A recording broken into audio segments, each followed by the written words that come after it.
what prompted the move to Who Gives a Crap? This was another slightly random random happening. I wasn't looking to move, and a friend of mine reached out and said, "Hey, I know someone that works at Who Gives a Crap, and they're looking at hiring a lawyer, but they haven't had this role before, and they don't really know what it would look like. Do you think you could have a chat to them just to tell them what in-house lawyers do?" Yeah, sure. Happy to do that. So I had a call with someone in the Who Gives a Crap team, and they'd sort of drafted a job description for this role that they were looking at. And they asked for my thoughts and input as to, were they asking the right thing? Was there anything that they'd missed? And I got out of that phone call going, I must work at that place. So I ended up applying for the role. It was a bit of a strange one because the role wasn't live yet. So I actually put an expression of interest before they'd even advertised it. And so it was quite a long process in the end, Yeah, right. waiting for sort of them to play catch up for each step. What was so interesting to you from that perspective? Just, just really the passion that the people that I had spoken to really shone through. The fact that they were working towards something that was bigger than themselves. I really liked that sort of idea of purpose. And everyone that I'd spoken to, because there is quite a thorough recruitment process at Who Gives a Crap, and so I spoke to a number of people throughout that time, and it just shone through with everyone that I spoke to that they were all so excited to be working towards this sort of bigger goal. And they were some pretty amazing people. And I thought, wow, what an experience it would be to work there. A lot of businesses talk about purpose and mission and these goals. How does Who Gives a Crap actually execute on it? We have our big, hairy, audacious goal, and that is to make sure that everyone on Earth has access to safe water and a toilet. And literally every decision that is made, we look at it through that lens. Right. Will this help us achieve that goal?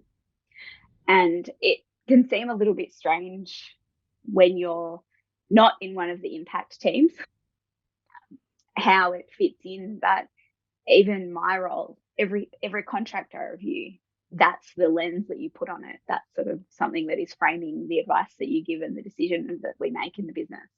Amazing. And so since you've been there, obviously the business has grown a lot. What was 2020 like? Because I mean, most people in Australia will know that about the toilet paper wars and about lockdowns, but obviously you're literally on the front line. Because I remember the first time I came across Who Gives a Crap, I think was at the first lockdown or something. Someone in my team actually mentioned, because people were ordering on toilet paper online and getting that delivery. What was that process like as a business going from, I guess, and what is that? Has the growth story been? I mean, it was crazy last year. It was certainly nothing that any of us could have foreseen. I can remember we were watching images of supermarkets with just bare shelves, toilet paper completely selling out. And someone said, "Oh, that wouldn't happen to us." And 3 days later, we were sold out. I mean, even now, we still can't quite work out how toilet paper became the hot commodity. But it was one of those things that we were all experiencing uncertainty in our personal lives as well, because the pandemic was new. We didn't know what was happening. We didn't understand it. So there was that sort of fear and anxiety around that side of it. And then we were also crazy busy at work. And we were all working from home, which is not unusual for us. We are a remote first business. And so while we do have offices in some of our hubs, most people work from home at least some of the time. So that wasn't that big of an adjustment. But because going into lockdown, you don't have the normal cues that would mean you stop work for the day. You're not picking the kids up from school. You don't have extracurricular activities. And so that boundary between home and work really was starting to blur. And so one of the things that we really had to be conscious of was that people were working and working and working and not taking a break. Yeah. So we, that was an unusual challenge, I think, for our business.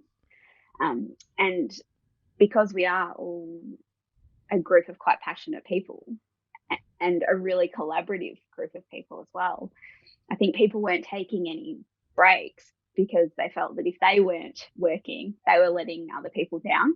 Yeah. So in the end, the company just shut for a week. Right. Gave everyone a week off, so that we actually did get that downtime.